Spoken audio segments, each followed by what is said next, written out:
नबी यिर्मयाह के ग्रंथ से आज का पहला पाठ, अध्याय 38, पद संख्या 4 से 6 और 8 तक।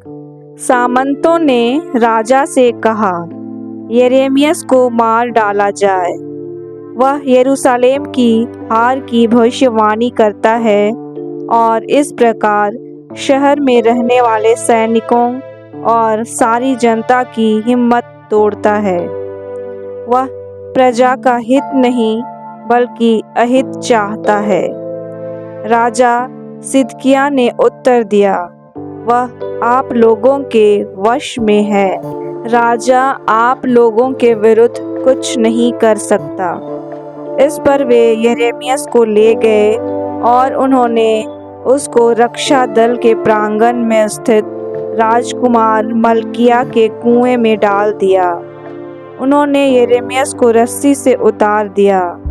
कुएं में पानी नहीं था, उसमें केवल कीच था और यिर्मयाह कीच में धंस गया।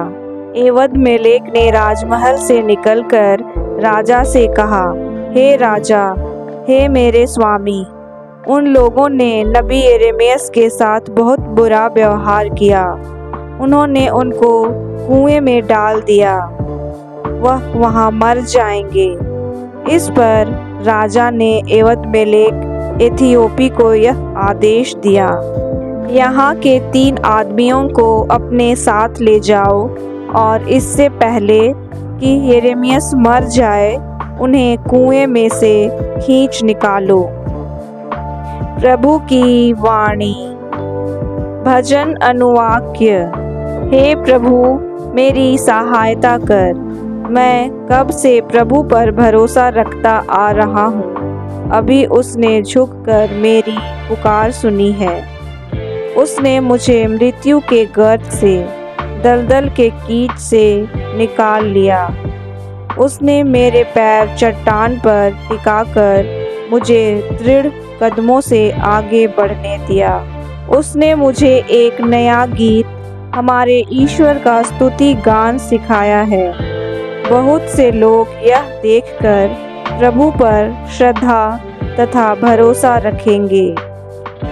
हे प्रभु, मैं दरिद्र और निस्सहाय हूँ, मेरी सुधि लेने की कृपा कर।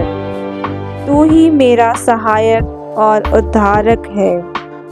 हे मेरे ईश्वर, तू विलंब न कर।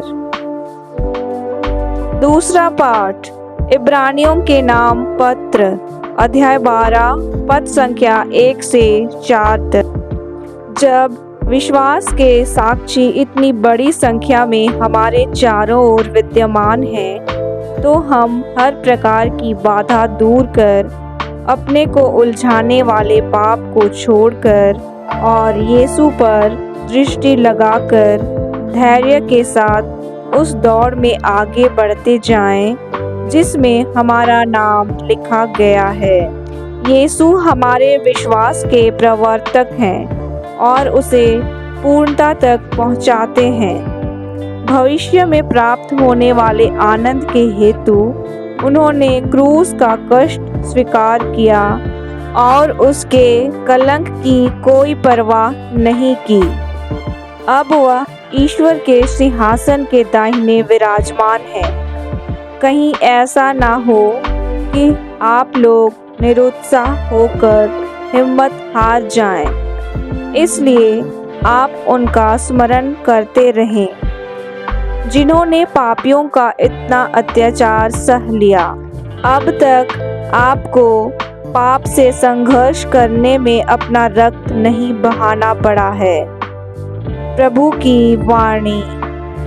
जय घोष। Hallelujah, hallelujah. हे प्रभु, हमें सद्बुद्धि प्रदान कर, जिससे हम तेरे पुत्र की शिक्षा ग्रहण करें। हालेलुया। सुसमाचार।